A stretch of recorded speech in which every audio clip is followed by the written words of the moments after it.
ជំរាបសួរសូមស្វាគមន៍មកកាន់ Channel របស់យើងខ្ញុំដែលមានការសំណូមពរពីមិត្តអ្នករៀនភាសាចិនដូច្នេះថ្ងៃនេះខ្ញុំធ្វើវីដេអូពាក់ព័ន្ធជាមួយនឹងពាក្យថាពណ៌ចំណែកភាសាចិនគេអានថាយានស័កតែមុននឹងចូលទៅកាន់មេរៀនសូមអ្នកទាំងអស់គ្នាកុំភ្លេចជួយចុច Like Subscribe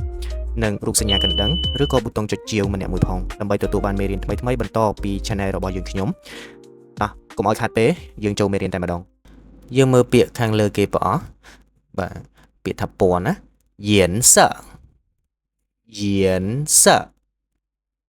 颜色បាទប្រែថាពណ៌ពាក្យទី1白色白色白色ពណ៌ស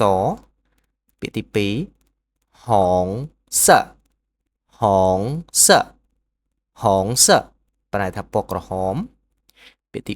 3黑色黑色黑色បាទប្រែថាពណ៌ខ្មៅពាក្យទី4ឡានស័ក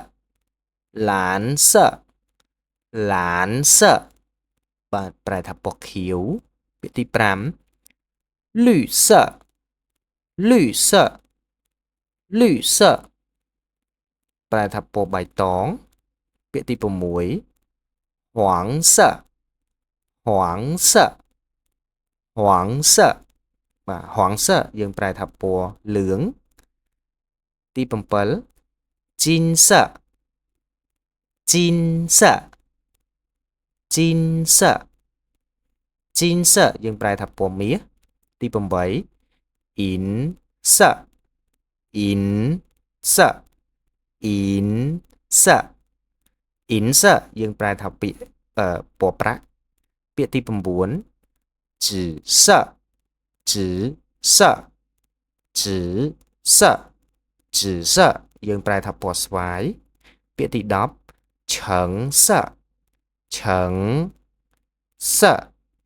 ឆឹងស័កយើងប្រែថាពណ៌ទឹកក្រូចពាក្យទី11ហ៊ុយស័កហ៊ុយស័កហ៊ុយស័កហ៊ុយស័ក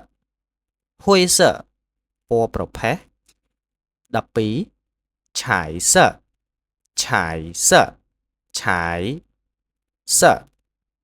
ឆាយស័កឆាយស័ក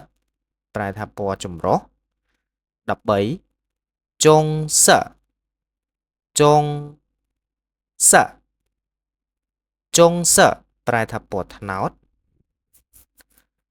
14粉红色粉红色បាទ粉红色粉红色粉红色ពណ៌ស៊ីជម្ពូឬក៏ពណ៌ឈូកណាភីងភីង15咖啡色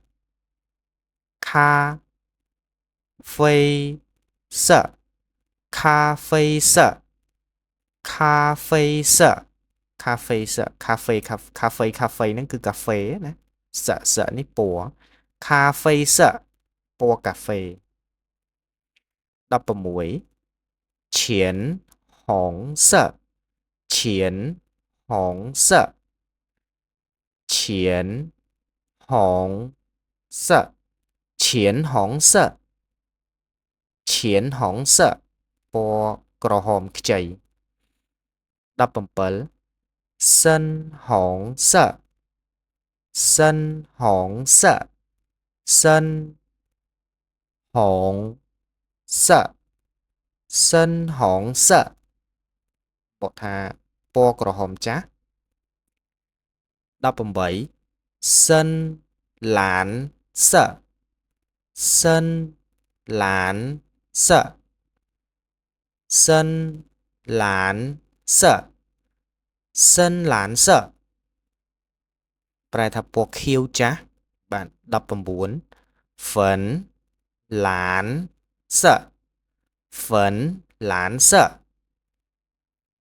粉蓝色粉蓝色ប្រែថាពណ៌ផ្ទៃមេឃទី20本白色本白色本白色本白色ប្រែថាពណ៌ទឹកដោះគោបាទអញ្ចឹងមេរៀនរបស់យើងគឺមាន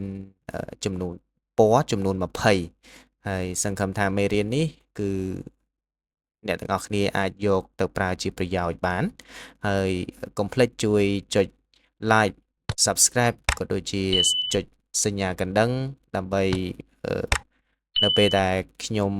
មានវីដេអូថ្មីៗអាប់ឡូតផុសទៅគឺអ្នកទាំងអស់គ្នាទទួលបានទាំងអស់គ្នាបាទអញ្ចឹងជួបគ្នានៅមេរៀនក្រោយអរគុណច្រើន